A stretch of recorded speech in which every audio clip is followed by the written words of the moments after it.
Karena ada sebahagian orang yang menganggap membaca Yasin di malam nisfu Sya'ban itu haram, au mamnu' atau terlarang, au bid'atun sayyi'atun atau dia adalah bid'ah yang buruk yang tak boleh diamalkan. Yaitu membaca surat Yasin 3 kali di malam nisfu Sya'ban marratan biniyati tulil umur.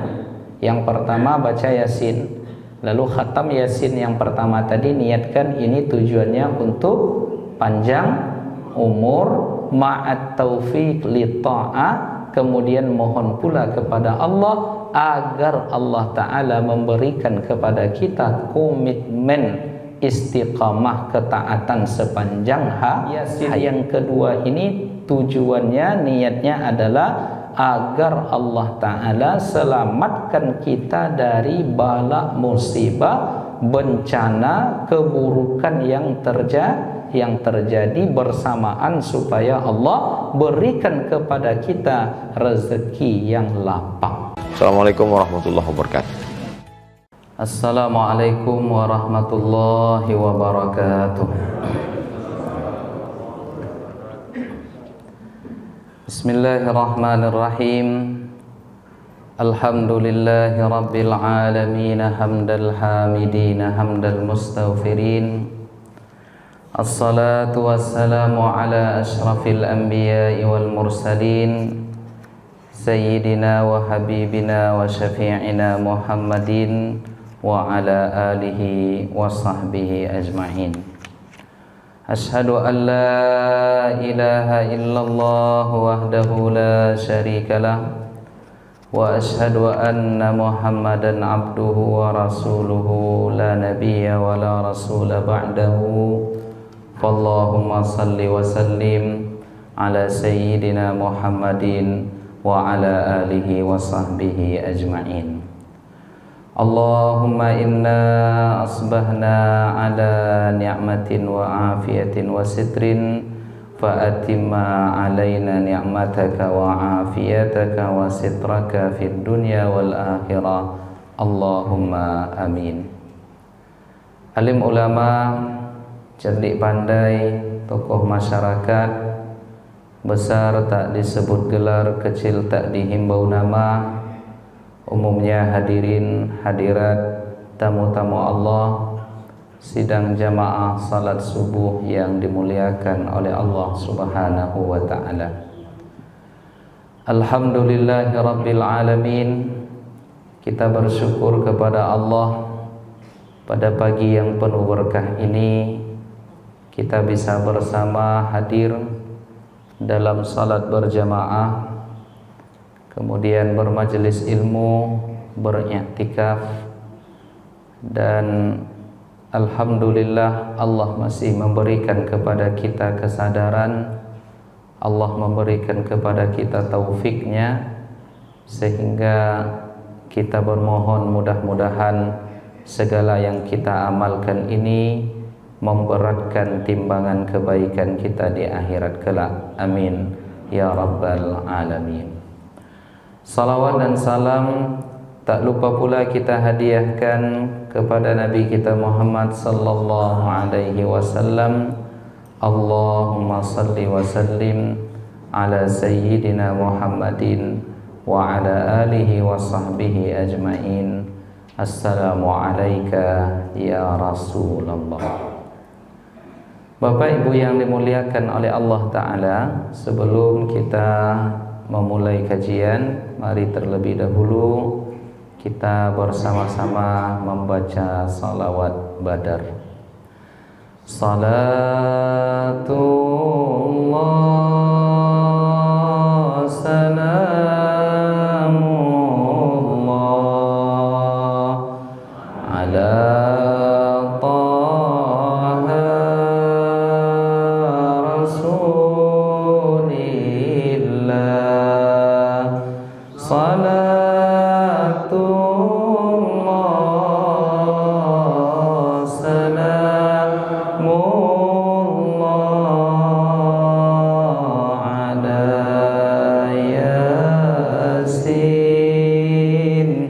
Habibillah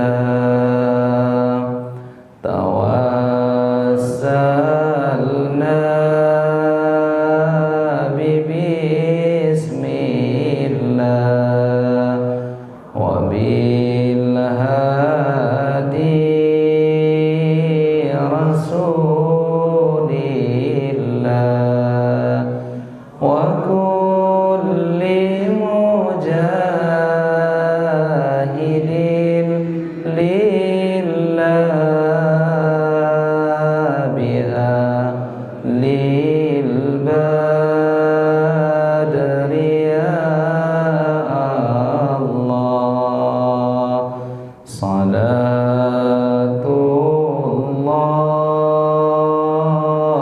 salamullah ala Taha Rasulillah. Salatullah salamullah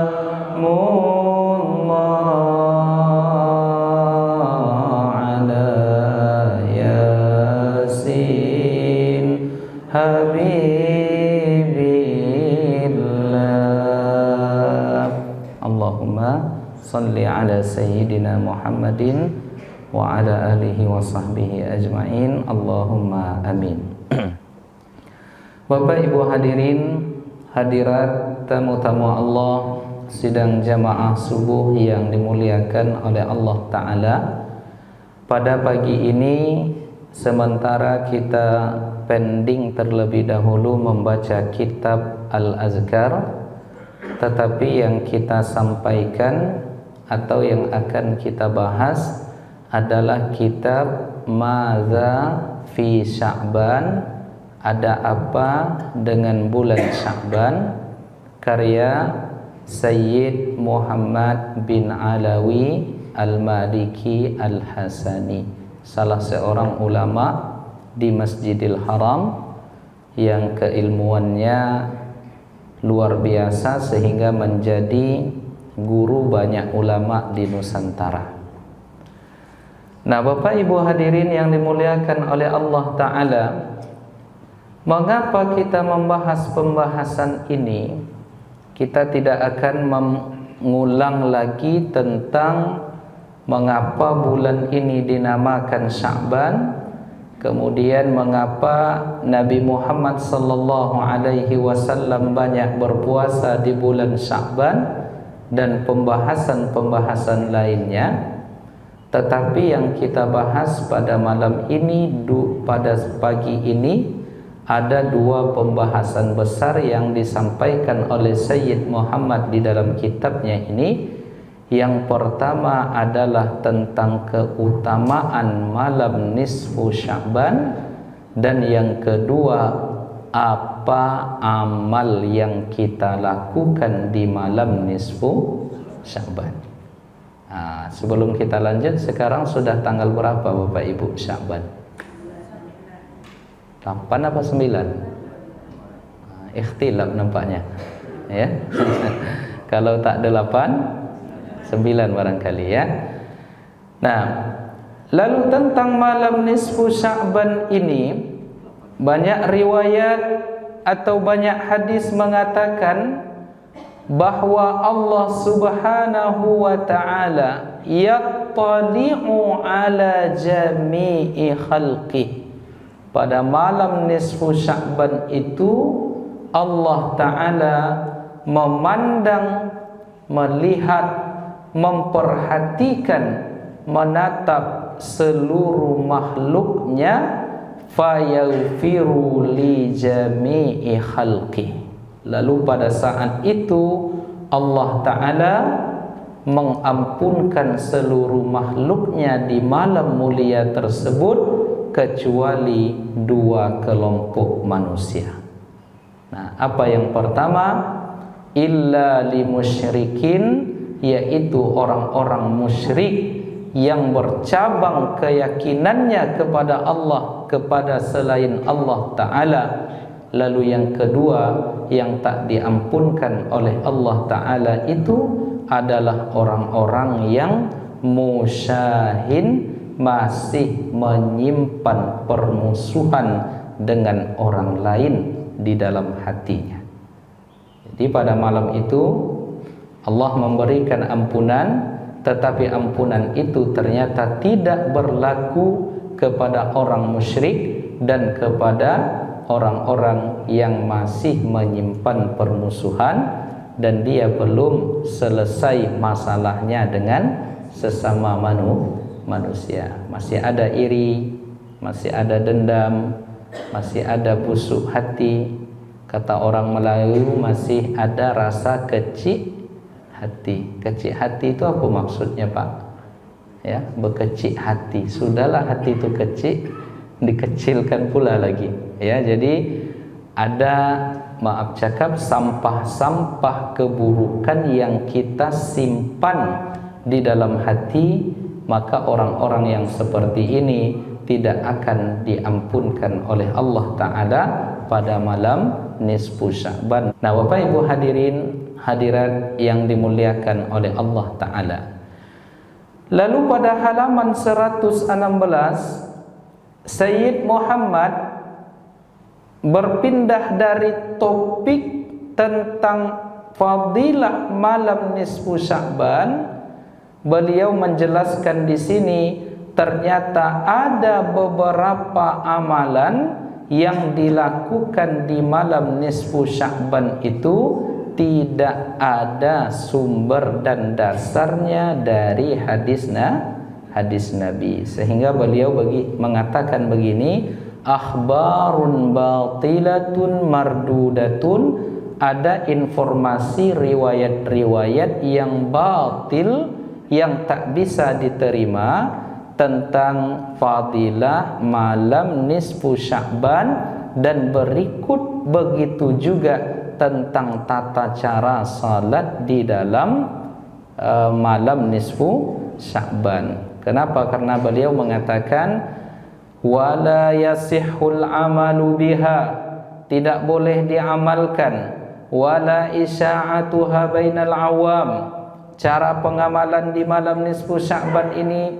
beredar, tidak boleh disampaikan di kalangan masyarakat awam.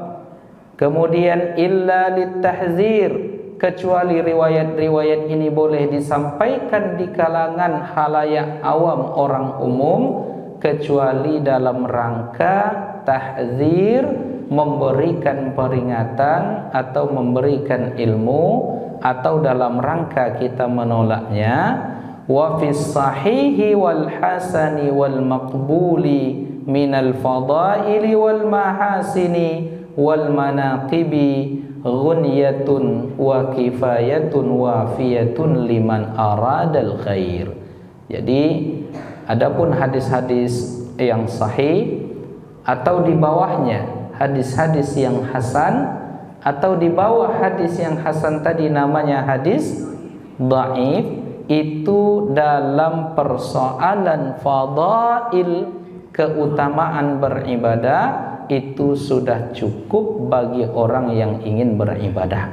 Jadi tidak boleh berlandaskan dalil-dalil yang tidak ada sumbernya atau informasi-informasi palsu. Apa contohnya? Di sini Sayyid Muhammad mencontohkan ma ruwiya an Aliyin karramallahu wajhahu, sebagaimana yang diriwayatkan oleh Ali bin Abi Talib, di mana Ali bin Abi Talib berkata, raaitu Rasulullah lailatan nisfi min Sya'ban, aku melihat pada malam nisfu Sya'ban itu berjumpa dengan Nabi Muhammad sallallahu alaihi wasallam, qama fasalla arba'a asyrata rak'atan. Jadi kata Ali, dalam riwayat itu dia berjumpa, bermimpi Rasulullah, nampak Nabi Muhammad itu berdiri salat sebanyak 14 rakaat. Kemudian ia duduk setelah salat itu, faqara'a bi ummil furqan, bi ummil Qur'an, lalu dia duduk lalu membaca Al-Fatihah arba'a asyrata marratan, 14 kali pula. Kemudian dibaca Qul huwallahu ahad 14 kali, Qul a'udzu birabbil falaq 14 kali, kemudian Qul a'udzu birabbin nas 14 kali, kemudian dibaca pula yang terakhir walaqad ja'akum rasulun min anfusikum, kemudian ayat kursi 14 kali. Nah, kemudian setelah Nabi melakukan itu, kata Ali bin Abi Talib dalam mimpinya, ia bertanya dan ia mendengar Nabi mengatakan, man sana'a mislalladzi ra'aitu, siapa yang memperbuat seperti yang diamalkan oleh Nabi di dalam mimpi, yang diperhatikan oleh Ali bin Abi Thalib, kana lahu thawabu 20 hajjatin mabrurah, maka pahalanya sama dengan 20 kali melaksanakan haji mabrur, sama dengan berpuasa 20 tahun yang puasanya diterima oleh Allah Subhanahu wa ta'ala. Nah, maka fahadza haditsun maudhu'. Hadis ini adalah hadis palsu. Nah, kenapa kita sampaikan ini? Karena kemarin ada jamaah yang bertanya, Ustaz, bagaimana kalau pada malam nisfu Sya'ban itu kami salat 12 rakaat, baca Al-Fatihah 12 kali, baca ayat kursi 12 kali, baca Al-Ikhlas 12, dan semua yang kita sebutkan tadi rupanya sumbernya ini, dan sumbernya ini tidak bisa dipertanggungjawabkan. Nah, jadi jangan diamalkan ini, Bapak Ibu hadirin hadirat yang dimuliakan oleh Allah Subhanahu wa ta'ala. Nah, tetapi ini memang tidak ada riwayat yang valid tentang itu. Dan kita jujur, dalam keilmuan kita sampaikan ini tidak ada riwayat validnya. Tetapi bagaimana dengan membaca Yasin pada malam nisfu Sya'ban? Karena pengamalan orang-orang tua kita dulu, Bapak Ibu, itu baca Yasin pada malam nisfu Sya'ban itu 3 kali khatam. Ya, niat yang pertama Yasinnya untuk ketetapan iman kalau tak salah. Niat yang kedua, selesai baca Yasin yang kedua, dimudahkan rezeki kalau tak salah. Kemudian yang ketiga, tidak menambah orang rumah, Pak. Tidak ya. Ya, umur yang panjang atau kalau tak salah husnul khatimah. Nah, sekarang pembahasan itu dibahas oleh Sayyid Muhammad, qira'atu Yasin liqada'il hawaiji.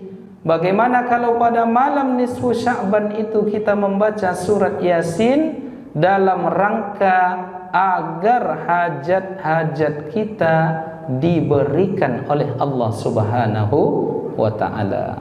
Yang namanya hajat, pasti kita ingin rezeki kita dimudahkan oleh Allah. Yang namanya hajat, kita pasti di antara kita ini semua kita barangkali ingin umurnya panjang. Ada yang umur pendek di sini minta kepada Allah, Bapak Ibu, ya Allah pendekkanlah umurku. Ada alun adole. Ya, semua kita pasti nampaknya agaknya selalu meminta umur yang panjang. Tapi jangan hanya umur yang panjang saja, barengan juga hendaknya dengan amal yang baik. Siapa di antara kita yang tidak ingin husnul khatimah? Oleh karenanya hajat-hajat itu, kata Sayyid Muhammad, qira'atu Yasin. Lalu pada malam nisfu Sya'ban itu kita membaca Yasin biniyati talabil khairid dunyawi wal ukhrawi, dengan niat kita meminta kepada Allah segala kebaikan yang ada di dunia maupun akhirat. Atau kita tidak membaca Yasin, lalu kita membaca Al-Quran secara umum, la haraja fihi wa laisa bimamnu'in, itu tidak masalah dan tidak terlarang.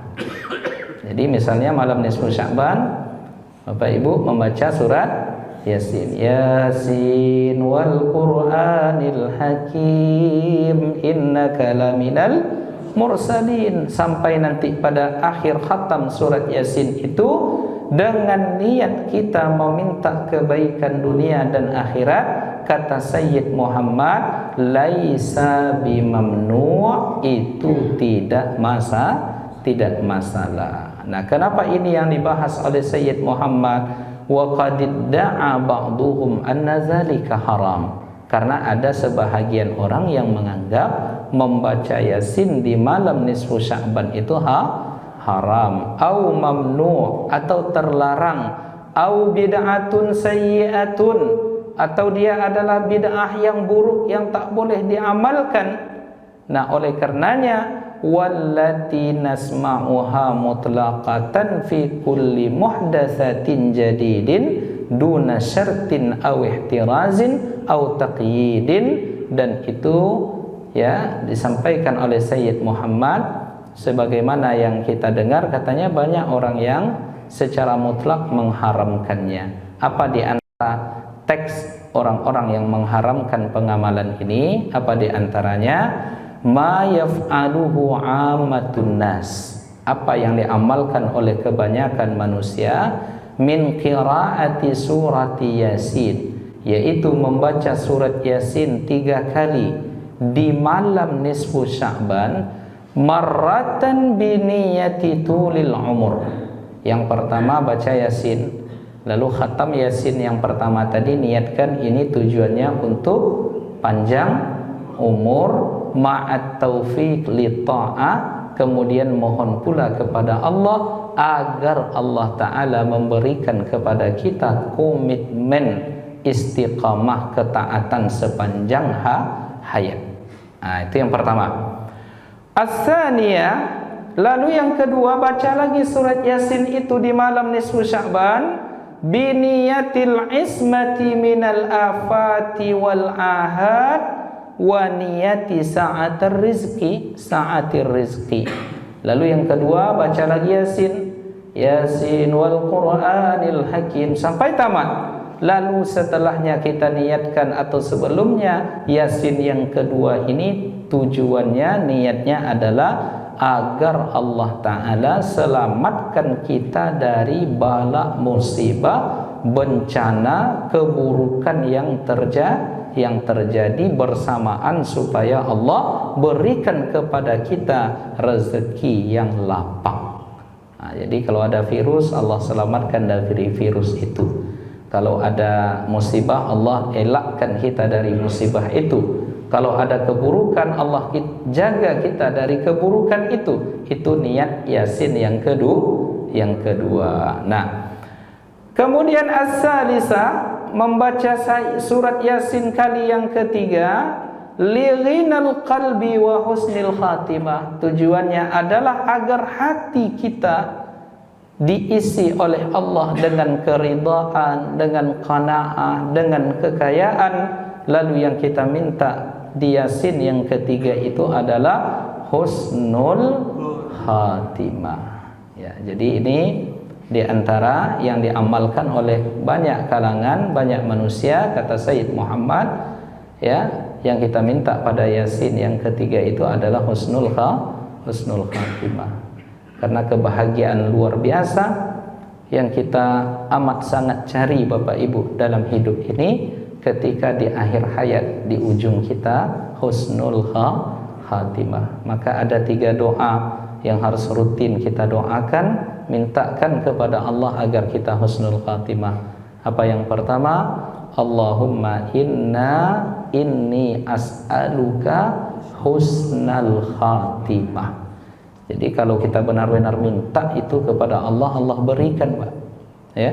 Jangan khawatir, jangan takut, jangan ragu. Kalau betul kita meminta kepada Allah, Allah akan berikan. Allahumma inni as'aluka husnal khatimah.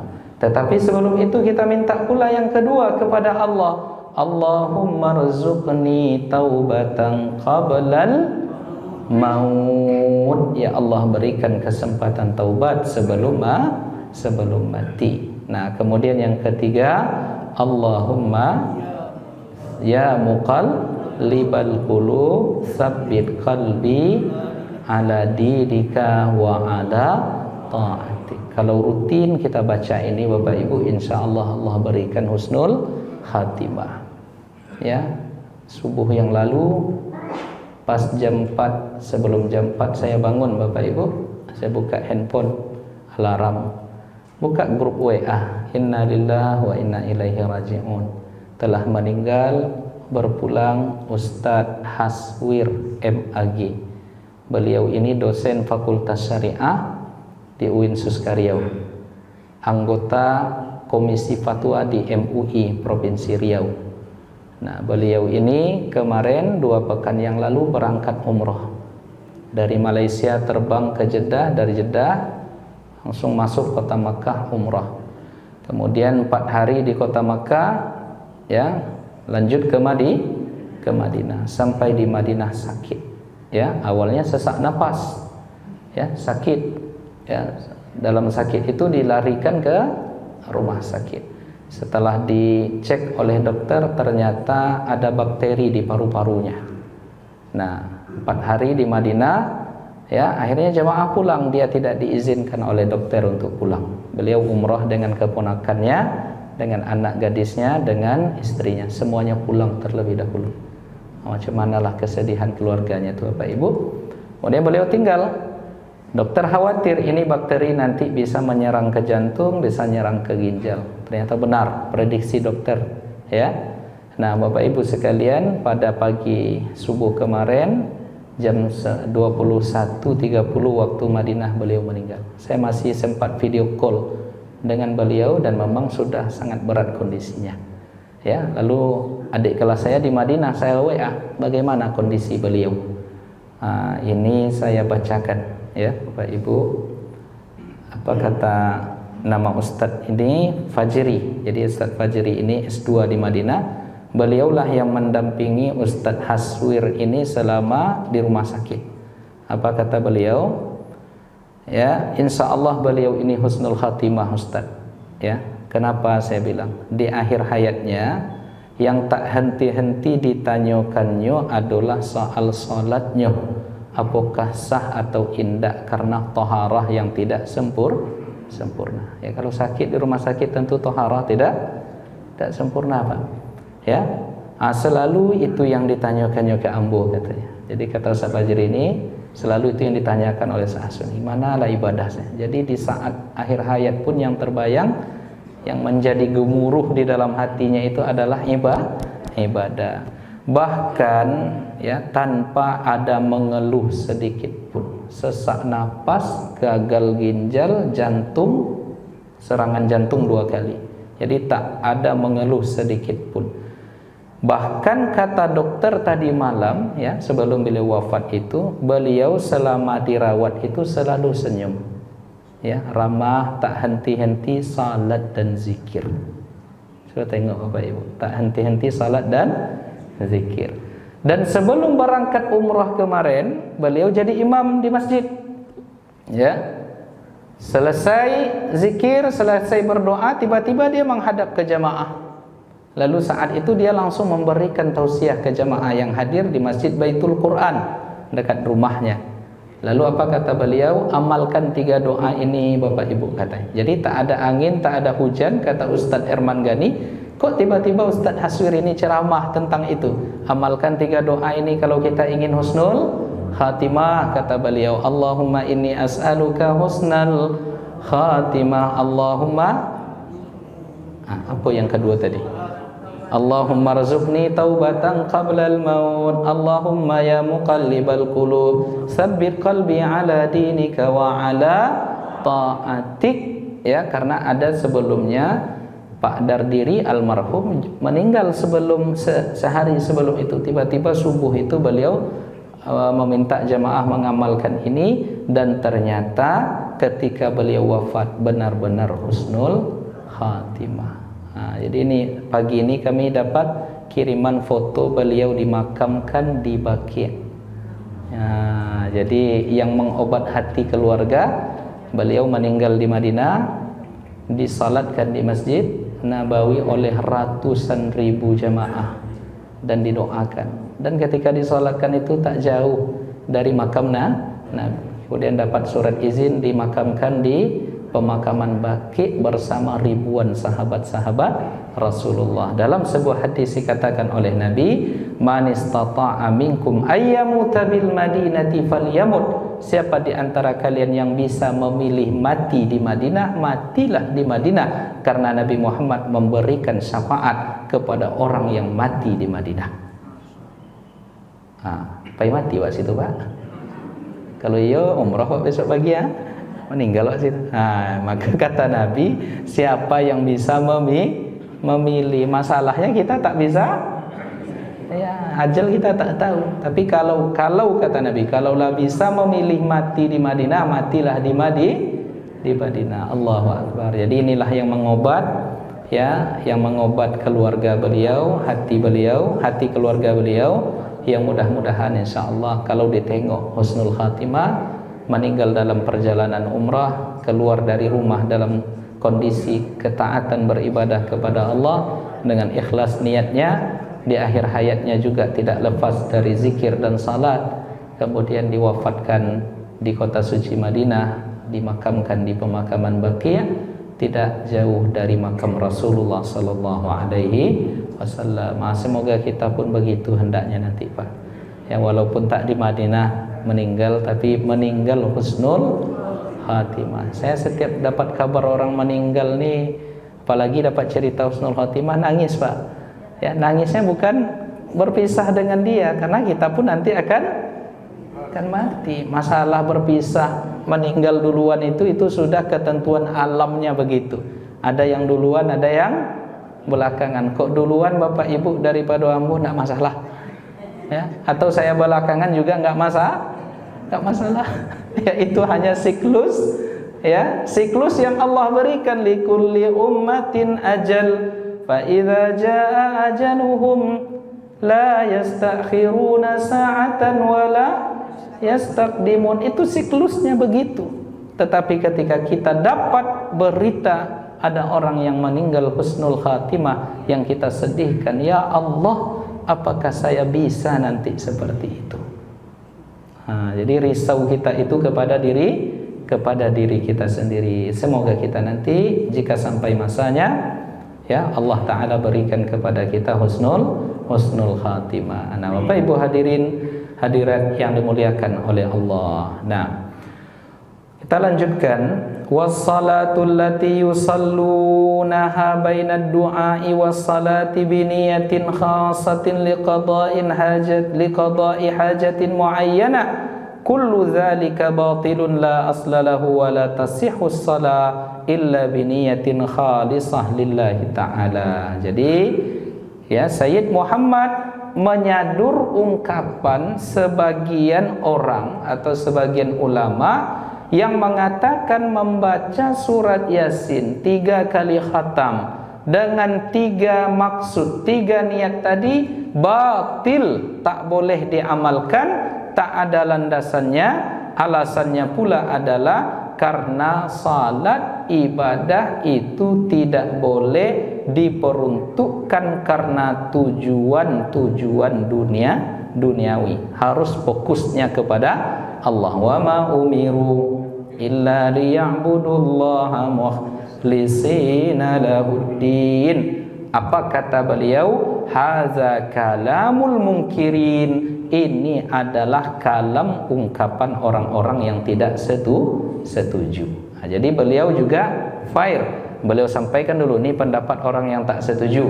Kalau ada yang mengamalkan Yasin 3 kali khatam di malam nisfu Sya'ban. Nah, ini dalilnya, ini alasan mereka. Setelah itu Sayyid Muhammad menjawab, ya, jadi cara ilmiah itu begitu Bapak Ibu. Ini alasan kalian, ini klaim kalian, ini dasarnya, ini dalilnya. Sekarang berikan saya waktu untuk menjawab. Inna hazihi da'wa binafsiha batilah. Menganggap amal ini batil, pada saat yang sama ini juga adalah klaim batil. Jadi ketika kalian membid'ahkan perbuatan ini, ketika kalian mengatakan ini tak ada dasarnya, batil. Ketika kalian mengatakan amal ini batil, maka klaim kalian juga batil. Apa sebab? Li'annaha mabniyatun ala qaulin la dalila alaih. Karena yang kalian anggap batil ini, ungkapan kalian itu, pendapat kalian ini juga pendapat yang tidak berlandaskan kepada dalil. Wa fihi tahakkum, dan kalian begitu cepat menilai. Kalian tidak mengkaji ini sesungguhnya apa persoalan ini. Maka oleh karenanya kata Sayyid Muhammad, betapa banyak, dijawab dengan 2 hal. Yang pertama, betapa banyak di dalam hadis-hadis yang isinya targhib motivasi untuk beramal. Betapa banyak Nabi Muhammad sallallahu alaihi wasallam memberikan motivasi kalau mengamalkan, baca ini dapat ini, baca ini dapat ini, dan itu tujuannya adalah manfaat-manfaat duniawi. Dan Nabi sendiri yang mengatakan itu, yang mengakomodir itu. Jadi apa yang kalian klaim ini tidak benar, karena banyak hadis Nabi yang mengarahkan kita untuk melakukan suatu amal, di balik amal itu ada manfaat duniawi ataupun manfaat ukhrawi. Apa contoh?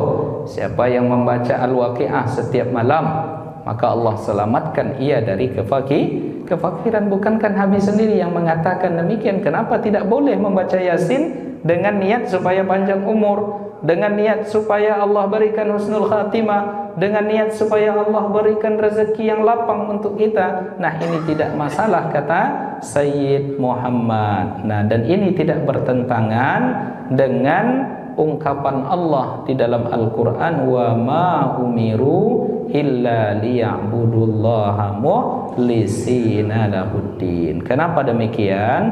Karena bisa jadi manusia, kata Sayyid Muhammad, menambahkan sebuah amalnya ini, dia ikhlas, harapannya hanya kepada Allah, tujuannya hanya untuk Allah, ini ibadah ia berikan hanya untuk pada Allah. Tetapi bersamaan dengan itu ada matalib, ada hajat, ada keinginan, ada yang kita inginkan, maka baik zahir maupun batin, baca surat Yasin atau apapun, nah ini tidak bertentangan. Jadi setelah kita memberikannya kepada Allah Ta'ala tentunya, tetapi bersamaan dengan itu ada harapan dan keinginan duniawi dan akhirat juga tidak masalah. Kita kan salat itu untuk kebutuhan dan kewajiban kita. Tapi pada saat kita salat itu, salat subuh berjamaah, bersamaan dengan keikhlasan kita tadi, ada rasa di mana kita ingin dilindungkan oleh Allah dari segala mara bahaya. Boleh apa tidak? Boleh. Ya, karena Nabi sendiri yang mengatakan, siapa yang salat subuh berjamaah fahuwa fi zimmatillah, dia berada dalam perlindungan Allah secara langsung. Jadi bukankah Nabi yang mengatakan secara langsung? Maka tidak masalah. Maka oleh karena itu, Bapak Ibu yang dimuliakan oleh Allah, cara memandang persoalan tadi, baik membaca Yasin atau membaca surat-surat lain, itu sesungguhnya adalah bertawassul dengan amal soleh. Nah, itu di situ masuk pintunya itu, Bapak Ibu.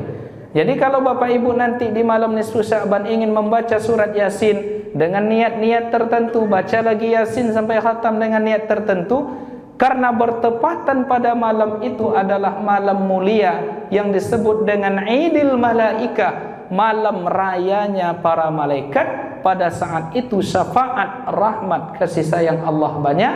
Baca raju Allah itu dengan ibadah, baca surat Yasin. Lalu dengan pahala Yasin ini kita bertawassul. Ini kan amal soleh. Dengan baca Yasin ini, ya Allah, mudah-mudahan panjang umur. Boleh apa tidak? Boleh. Jadi cara pandangnya begitu menurut Sayyid Muhammad. Walaupun secara spesifik tidak dilakukan oleh Nabi, tak dilakukan oleh para sahabat, tetapi beribadah dengan cara seperti ini sesungguhnya konsepnya adalah bertawassul dengan amal soleh. Jadi ada dulu 3 orang yang terkurung di dalam gua. Hadis Sahih Bukhari. Di antara yang 3 ini kan mereka meminta kepada Allah, atau ketiganya ini mereka meminta kepada Allah, kalau ikhlas kami lakukan ini ya Allah, maka bukalah, geserkanlah agak sedikit pintu atau apa yang menghambat gua tadi, batu yang menghambat gua tadi. Yang satu bertawassul dengan amal solehnya, ternyata terbuka pintu gua tadi. Kemudian yang kedua, bertawassul pula dengan amal solehnya. Saya dulu pernah jatuh hati kepada seorang wanita, lalu ada kesempatan untuk bermaksiat kepada Allah, lalu saya tinggalkan itu karena aku takut kepada Engkau ya Allah. Kalau aku takutnya kepada Engkau dan meninggalkan perbuatan yang haram ini karena Engkau ya Allah, maka tolong bukakan sedikit batu yang menghambat gua. Ternyata terjadi. Maka itulah dalilnya, itulah dasarnya. Jadi baca Yasin, baca Waqiah atau baca Al-Baqarah Bapak Ibu malam itu, atau khatamkan Quran 30 juz malam itu, bisa? Bisa Pak? Bisa 30 juz mulai dari lepas maghrib sampai menjelang subuh, bisa? Kalau tengok dari wajah tak ada yang tolok nampaknya. Karena tak mampu itulah kita memilih surat-surat tertentu. Nak 3 kali, nak 5 kali, tergantung. Baca, khatamkan sekali, ada niatnya. Khatamkan sekali, ada niatnya. Khatamkan sekali lagi, ada niatnya. Itu tidak masalah. Oleh karenanya Sayyid Muhammad menyebut, ternyata ini adalah amal mujarrab. Mujarrab itu artinya sudah diuji cobakan, sudah diamalkan, ternyata manjur, ya, ternyata manjur. Jadi betapa banyak orang, para ulama kata beliau, baca Yasin 3 kali di malam itu niat panjang umur, ternyata manjur. Baca Yasin 3 kali ya pada malam itu niat pintu rezekinya dilapangkan oleh Allah, ternyata manjur. Itu yang dimaksud dengan mujarrab. Mujarrab itu artinya sudah diuji cobakan dan ternyata manjur. Itu arti mujarrab. Jadi kalau ada obat mujarab itu asal katanya adalah mujarrab. Ada lagi kitab namanya mujarrabat. Mujarrabat itu artinya adalah hal-hal yang diuji cobakan oleh ulama, ternyata manjur. Siapa yang baca ini nanti dapat ini. Itu mujarrabat namanya. Jadi Bapak Ibu hadirin hadirat yang dimuliakan oleh Allah, insyaallah 6 malam lagi atau 7 malam lagi kita berjumpa dengan nisfu Sya'ban.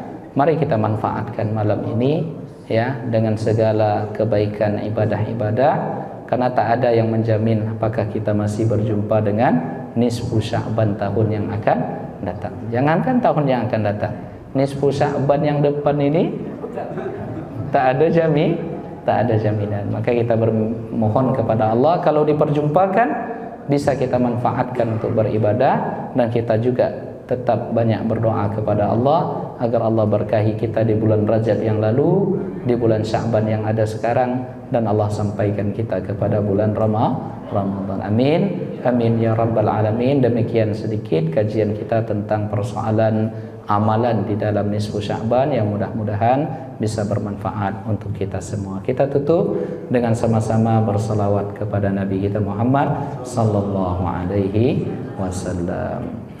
Sallallahu rabbuna ala nuril mubin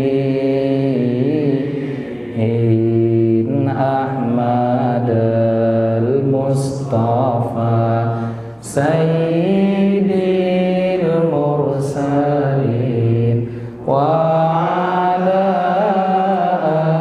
alihi wa sahbihi ajma'in wa ala alihi wa sahbihi ajma'in. Allahumma salli ala sayyidina Muhammad wa ashghili zalimin bizzalimin wa akhrijna min bainihim salimin wa ala alihi wa sahbihi ajma'in. Sallallahu rabbuna ala nuril mubin